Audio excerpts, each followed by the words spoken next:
Occasionally, an event occurs of such significance that it forever changes the way you perceive life itself, as though a veil has been lifted and the clarity and purpose of your life become obvious.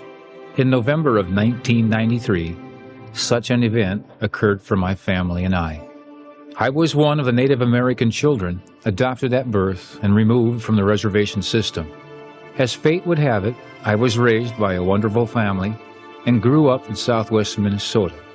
I lost both adoptive parents in 1987. It was then that my wife, Kathy, discovered my adoption papers that had been hidden for years. On Thanksgiving Day, 1993, I was reunited with my biological Lakota family.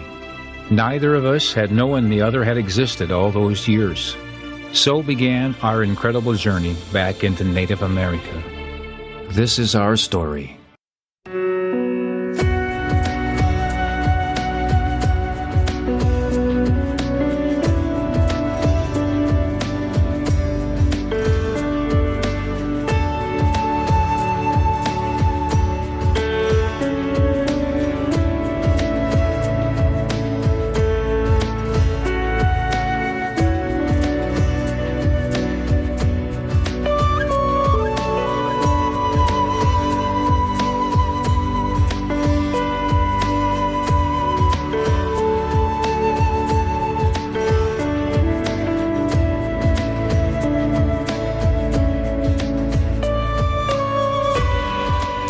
Welcome to Hidden Heritage, where we explore the stories, traditions, and histories of Native America. I'm your host, Paul LaRoche, and today's episode is dedicated to a day of remembrance and reflection that holds deep significance for Indigenous communities, Orange Shirt Day.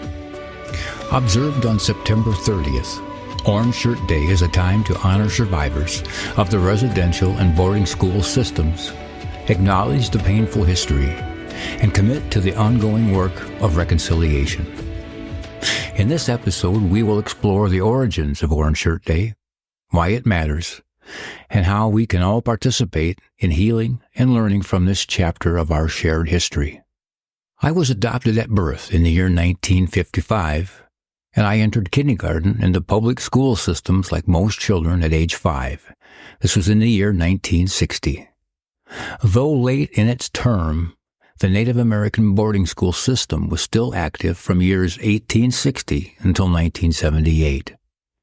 I have reflected many times that had I not been adopted by my loving parents, it's entirely possible that I could have been one of the many Indian children subject to the conditions of one of America's darkest growing pains, the American Indian boarding school program. But due to a strange twist of fate, perhaps guided by the hand of God, I was one of the Native American children adopted out, raised by 2 wonderful parents. Consequently, I grew up off the reservation and, thanks to my parents, was afforded all the luxuries and comforts of mainstream America, including education, health care, and a strong moral foundation. But I still think of how different it could have been without the adoption. Orange Shirt Day began in Canada in 2013, but its impact resonates across all of Turtle Island, including the United States. The day was inspired by the personal story of Phyllis Webstad, a northern Sepwebik woman from the First Nation. At 6 years old, Phyllis was sent to a residential school. Her grandmother had bought her a brand new orange shirt to wear on her first day of school, a bright and happy symbol of her excitement. But when she arrived at school, the orange shirt was taken from her along with her dignity, identity, and a sense of belonging. That seemingly small act, the confiscation of a child's orange shirt, came to represent the broader experience of Indigenous children who were forcibly removed from their families, stripped of their language, cultures, and names, and subjected to systematic abuse. Phyllis's story is symbolic of the experiences of countless Indigenous children who were sent to residential and boarding schools in both Canada and the United States. These schools, often run by religious organizations and funded by the government, sought to assimilate Native children into Western society, leading to generations of trauma that still reverberate to this day. Phyllis's story, however, didn't end in despair. In sharing her experience, she sparked a movement to honor the survivors of residential schools and remember those who never returned home. Orange Shirt Day is not just another day of mourning, but also one of resilience, healing, and hope. While the origins of Orange Shirt Day are Canadian, the history it commemorates is deeply tied to the United States as well. Between the late 19th and the mid-20th centuries, tens of thousands of Native American children were taken from their families and placed in government and church-run boarding schools. This policy was part of a larger attempt to civilize Native populations by forcibly erasing their cultures, language, and spiritual beliefs. The most famous of these institutions was the Carlisle Indian Industrial School, founded in 1879 by Army Captain Richard Henry Pratt, who was often remembered for his infamous motto, "Kill the Indian, save the man." Carlisle became the model for over 300 boarding schools across the country, where Native children were forbidden to speak their languages, practice their traditions, or even refer to themselves by their Indigenous names. Although the schools were eventually closed and reformed, the impact has been long-lasting. The boarding school era left deep scars in Native communities, contributing to cycles of trauma, loss of culture, and disconnected generations. Orange Shirt Day provides an opportunity to confront this painful past, acknowledge the harm done, and commit to a path of healing and reconciliation.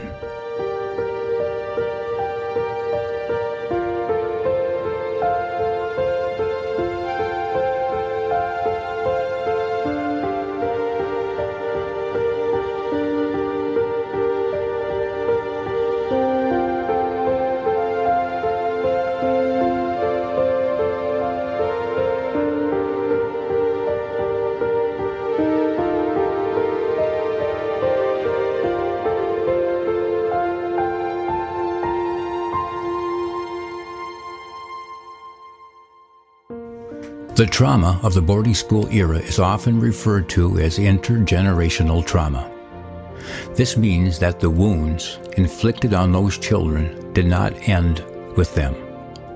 Their pain was passed down to their children, grandchildren, and even great-grandchildren, affecting entire communities. In Native American communities, the boarding school legacy is often seen in struggles with identity, language loss, mental health issues, and substance abuse. Many survivors, having never experienced the love and care of their own families, found it difficult to parent in turn. The effects rippled outwards, affecting the cultural fabric of entire tribes. However, the trauma is only one part of the story. The resilience of Native people is just as significant. Many survivors have dedicated their lives to healing, both for themselves and for their communities. Efforts to revitalize Indigenous language, practices, and ways of life have gained momentum in recent years, with tribal schools, cultural programs, and mental health initiatives working to reclaim what was lost. Orange Shirt Day is a time not only to remember the hardships endured, but also to celebrate the incredible strength of Indigenous peoples. It's a day to honor the survivors who, despite the odds, maintained their identities and have been part of a movement to rebuild what was taken. So, how can we observe Orange Shirt Day in a way that is meaningful? First of all, wearing an orange shirt is a simple yet powerful way to show solidarity. It's a visual reminder that every child matters and that we honor those who were lost and those who survived the boarding school system. But more importantly, it's an opportunity to educate others about the history behind the day. For non-Indigenous people, the day offers a chance to listen, learn, and reflect. Taking the time to understand this history and its ongoing effects is essential. Books, documentaries, and educational events about the boarding school era are valuable resources to explore. It's also important to support Native-led initiatives, whether through donating to organizations working with boarding school survivors or participating in local events that center Indigenous voices. For Indigenous communities, Orange Shirt Day can be a day of remembrance and healing. Many survivors and their families take part in ceremonies, healing circles, or storytelling events. It's a time to honor the ancestors who suffered through this era, as well as a chance to look forward with hope, continuing the work of revitalizing culture and healing from historical trauma. Orange Shirt Day reminds us that the past is not just history. It lives on in the present, influencing our world in ways we may not always see. By taking time to remember the legacy of residential and boarding schools, we honor the resilience of Native peoples and commit to working towards a future where such injustices are never repeated. As we move forward, it's essential that we recognize the power of stories like Phyllis Webstad's, and listen to the voices of those who live through this dark chapter of history. Healing will take time, but with every step forward, understanding and reconciliation, we make progress. As we move forward, it's essential that we recognize the power of stories like Phyllis Webstad's, and listen to the voices of those who lived through this dark chapter of history.